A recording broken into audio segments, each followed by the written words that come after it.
Hai saudara, jumpa lagi dengan saya, Ernesto. Oh, Mr. Ernesto, pria tampan tidak terkira.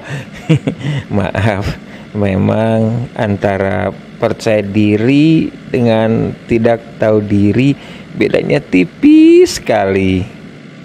Saat ini saya dalam perjalanan pulang menuju ke rumah.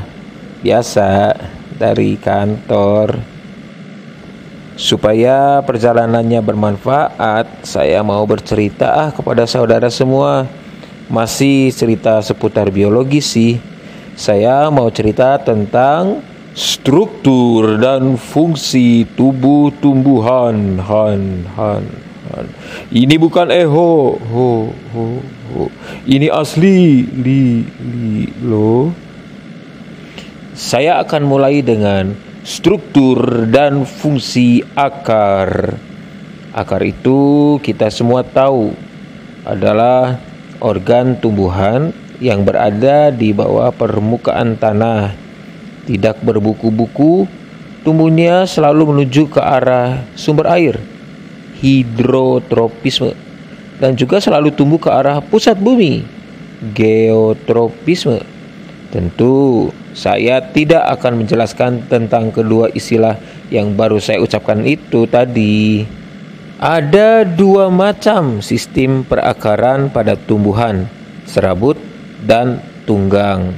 Akar serabut dimiliki oleh tumbuhan monokotil seperti padi, jagung, atau rumput.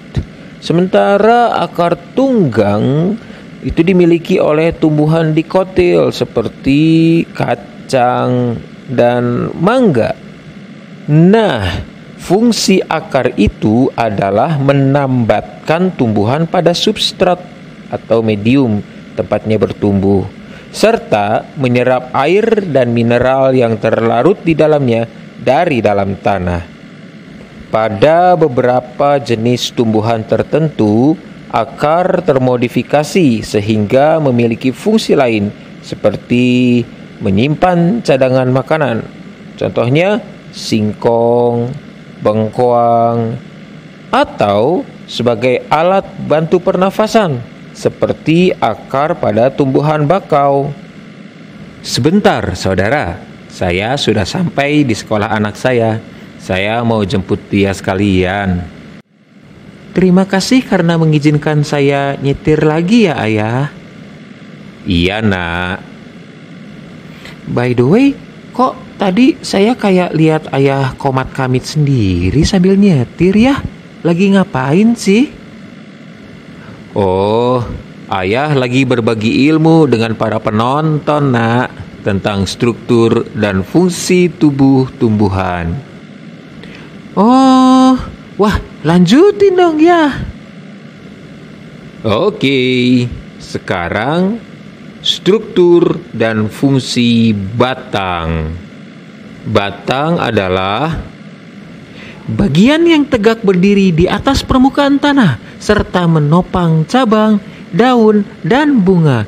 Bentuknya sih umumnya silindris serta memiliki nodus dan internodus, buku, dan ruas.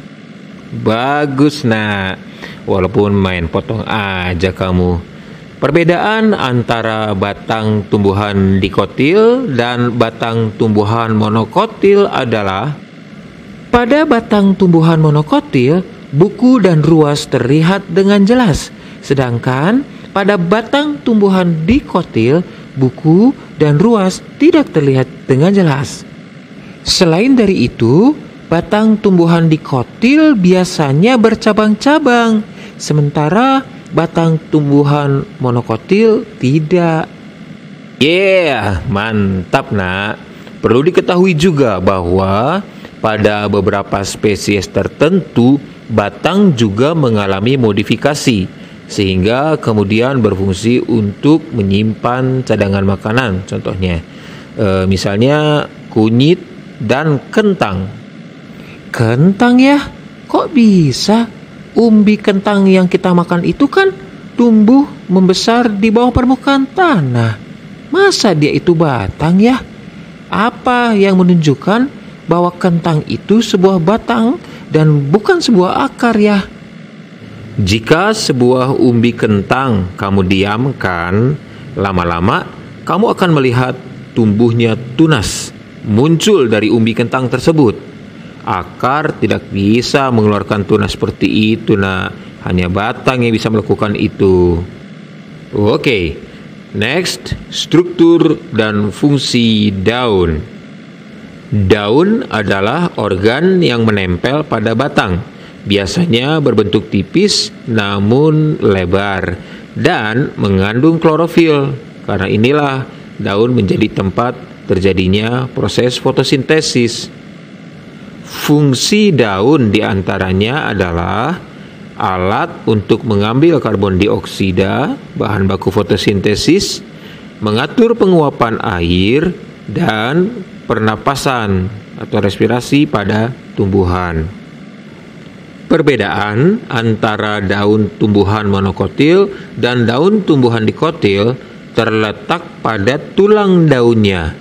Tulang daun tumbuhan monokotil itu umumnya paralel atau sejajar.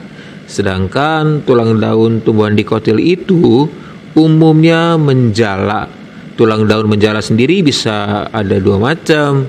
Pinnatus yaitu seperti tulang ikan, dan palmatus yaitu seperti telapak tangan yang dibuka. Ayah, aku ingin beli martabak itu. Yang mana? Oh itu. Ayo kita mampir. Ayah juga kepengen nih.